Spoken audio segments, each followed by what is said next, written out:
Hello students, देखिए आज जो आपका ये जनरल इंजीनियरिंग और बीएमसी सब्जेक्ट का 5th लेक्चर है। ठीक है, देखिए लास्ट लेक्चर में हमने जो टॉपिक कवर किया था वो था आपका मैन्युफैक्चरिंग प्रोसेस ऑफ सीमेंट। देखिए मैन्युफैक्चरिंग प्रोसेस की अगर हम बात करें तो मैन्युफैक्चरिंग प्रोसेस आपकी दो टाइप की होती हैं। एक होती है आपकी वेट प्रोसेस यानी गीली विधि, और दूसरी होती है आपकी ड्राई प्रोसेस यानी आपकी सूखी विधि। ठीक है, देखिए आज जो आपका टॉपिक है ये है आपका फील्ड टेस्ट ऑफ सीमेंट और आपका एक है आपका फिजिकल टेस्ट ऑफ सीमेंट।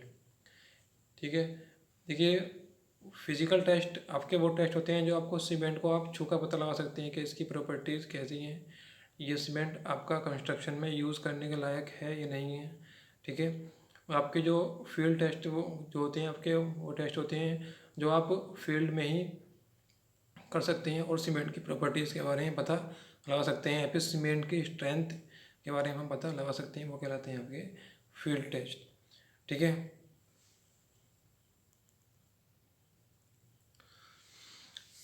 अब देखिए अगर हम पहले फिजिकल टेस्ट के बारे में बात करें तो देखिए ये क्या होते हैं फिजिकल टेस्ट। देखिए पहला है इसमें when hand is inserted in the bag of cement और heap of cement it should feel cool. देखिए इसमें कहने का मतलब क्या है कि जब आप अपने हाथ को सीमेंट के बैग में इंसर्ट करें यानी सीमेंट के बैग में डालें या फिर सीमेंट का जो ढेर होता है, ठीक है, इसे कहते हैं हम ढेर। इसका मतलब होता है आपका ढेर। ठीक है, यानी सीमेंट अपने हाथ को आप क्या करें सीमेंट के बैग में डालें या फिर सीमेंट के ढेर में डालें तो आपको जो है वो कूल फील होना चाहिए, यानी आपको ठंडा फील होना चाहिए। ठीक है, यानी कहने का मतलब क्या है कि जो सीमेंट आप अपने कंस्ट्रक्शन में यूज़ कर रहे हैं उसका टेम्परेचर ज़्यादा नहीं होना चाहिए। ठीक है, जो भी आपका नॉर्मल टेम्परेचर होता है आपका वही होना चाहिए। अगर उसका टेम्परेचर ज़्यादा होगा तो उसकी हीट ऑफ हाइड्रेशन भी ज़्यादा होगी। ठीक है, और उसमें क्या हो जाएंगे आपके आने वाले टाइम में क्रैक्स पड़ना स्टार्ट हो जाएंगे। ठीक है, तो इसलिए जब आप इसे आप सीमेंट के बैग में हाथ डालें तो आपको ठंडा फील होना चाहिए।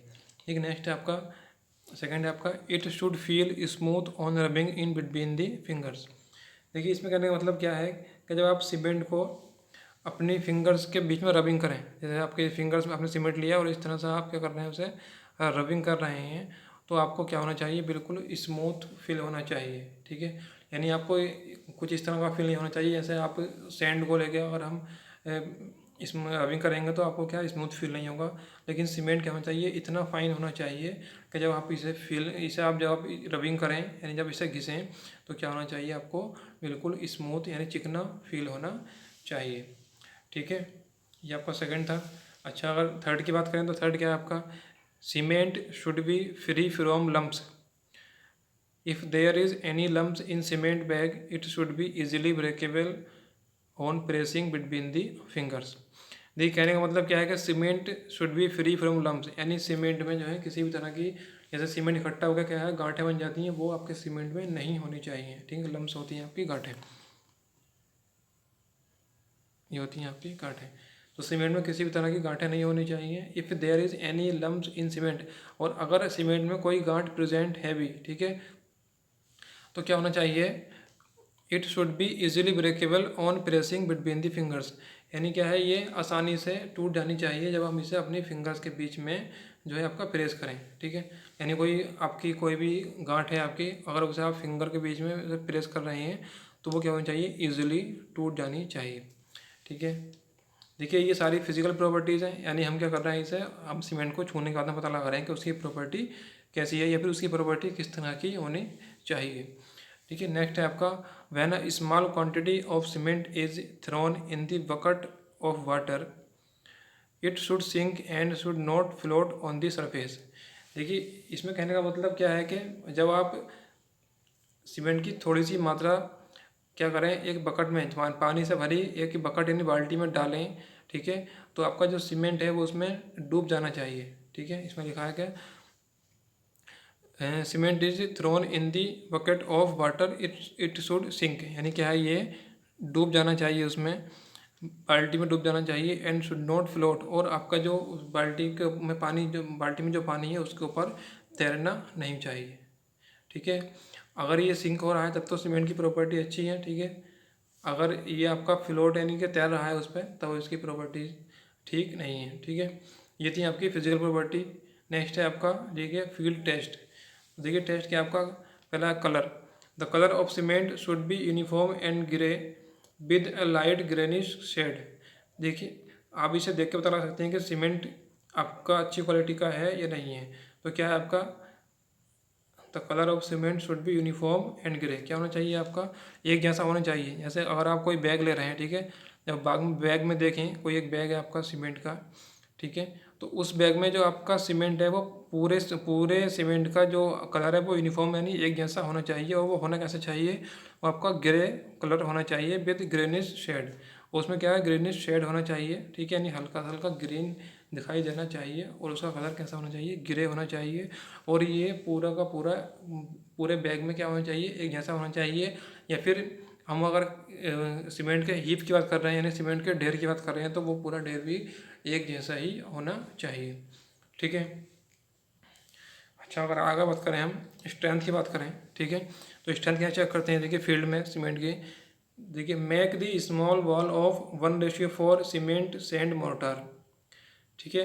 क्या करें, सीमेंट मोर्टार की, यानी क्या है, एक भाग इसमें क्या होना चाहिए, सीमेंट होना चाहिए, ठीक है, और 4 भाग होने चाहिए आपके इसमें सैंड के, ठीक है। हम क्या करेंगे, मोर्टार बना लेंगे। मोर्टार होता है जो मसाला होता है आपका, ठीक है, जो भी मसाला आप जैसे देखो अपने चिनाई में यूज़ करते हैं, या फिर आप प्लास्टरिंग करते हैं आपकी अपनी दीवार वगैरह की, तो उसमें यूज़ करते हैं, तो वो क्या होता है, मसाला होता है, उससे हम क्या कहते हैं, मोर्टार कहते हैं।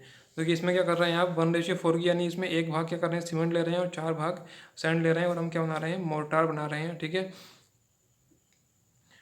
एंड क्या है, and after the curing of 3 days, ठीक है, हमने क्या किया, पहले मोटार बनाई 1:4 सीमेंट सैंड की। उसके बाद में क्या किया, उसकी वॉल्स, उसकी क्या बना ली हमने, हल्की छोटी छोटी गेंद बना ली, ठीक है। और क्या किया, हमने उसकी क्यूरिंग की, ठीक है, 3 दिन तक क्या की उसकी क्यूरिंग, यानी 3 दिन तक उसकी तराई की, ठीक। तराई करने के बाद में क्या किया, फिर हम उसे देखेंगे, तोड़ कर देखेंगे, तो वो क्या है आपकी इजीली नहीं टूटनी चाहिए, ठीक है। These was should not break easily, यानी जब ये 3 दिन क्यूरिंग करने के बाद, 3 दिन कह सकते हैं तराई करने के बाद इसकी, ठीक है, तो ये जब इन्हें तोड़ें तो ये इजीली नहीं टूटनी चाहिए, ठीक है। अगर ये इजीली टूट जाती हैं तो आपकी सीमेंट की जो क्वालिटी है वो अच्छी नहीं है, ठीक है। और अगर ये इजीली नहीं टूट रही है तो आपका सीमेंट क्या है, अच्छी क्वालिटी का है, ठीक।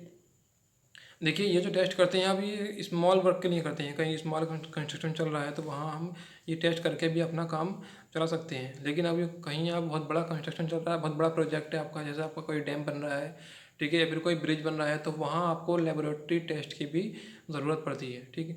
वहाँ आप सिर्फ फील्ड टेस्ट या फिर जो फिजिकल टेस्ट हैं उनसे आप काम नहीं चला सकते, ठीक है। तो देखिए ये सारे टेस्ट मैंने आप लोगों को बता दिए हैं, ठीक है। ये टेस्ट ही अगर आप कर लेते हैं तो आपको सीमेंट की क्वालिटी के बारे में एक आइडिया हो जाएगा कि हाँ ये सीमेंट किस क्वालिटी का है, अच्छी क्वालिटी का है या नहीं है, ठीक है। तो देखिए आप लोगों को ये टॉपिक क्लियर हो गया होगा, ठीक है, बहुत इजीली समझाया था मैंने ये आपको। अगर अभी भी इसमें आपको कोई डाउट है, ठीक है, या फिर कुछ समझ नहीं आ रहा है आप लोगों को, तो आप मुझसे आप कमेंट सेक्शन में पूछ सकते हैं, या फिर आप जो है पर्सनल व्हाट्सएप पे ही पूछ सकते हैं।